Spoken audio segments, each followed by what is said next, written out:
Grabe, pagkasarap ng ganitong luto sa pork mga kanoypi. Madali lang at di karamihan sa rekado ngunit napakasarap. Kailangan mong magsaing ng marami kapag ganito ang ulam mo.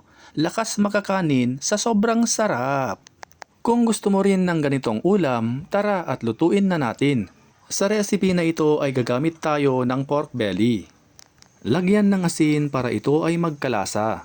Ipan-fry lang natin hanggang sa ito ay magmantika.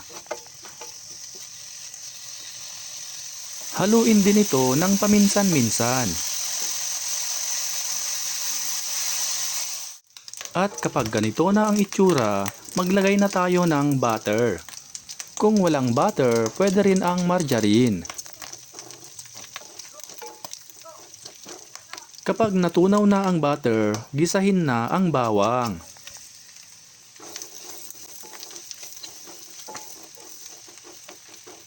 Isunod na rin nating gisahin ang sibuyas.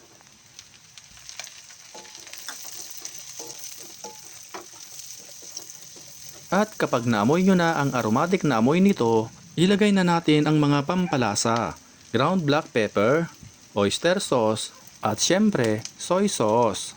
Kung isa ka sa aming avid followers and viewers, mag-comment ka na kung saang lugar ka nanonood at baka ikaw na ang isusunod naming isa shoutout sa aming next video. Haluin natin ito ng maigi. Ilagay na natin ang karot, patatas, haluin ito ng maigi at i-stir fry lang natin ang karot at patatas sa katamtamang apoy hanggang sa ito ay bahagyang lumambot.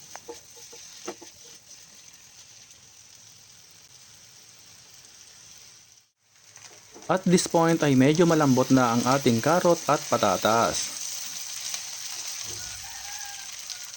Ilagay na ang Baguio beans.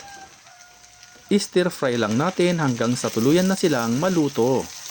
Kung di nyo gusto ang overcook na gulay ay huwag nyo itong i-overcook. By the way, shoutout nga pala kay Feli Morales from Tampa, Florida, USA, Conching Indon from Malolos, Bulacan, Atoy Meneses from Mabini, Pangasinan, at sa ating top fan na si Gloria Miguana from Saudi Arabia.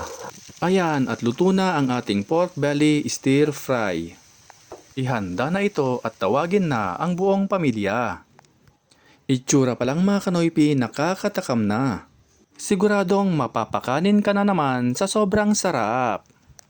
Kaya ano pang hinihintay nyo mga kanoypi? I-share at itag mo na ito sa mga friends and families mo para lahat tayo ay happy.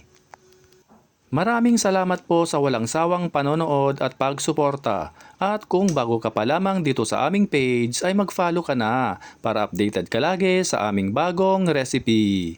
Hanggang sa muli! Kain na mga kanoypi!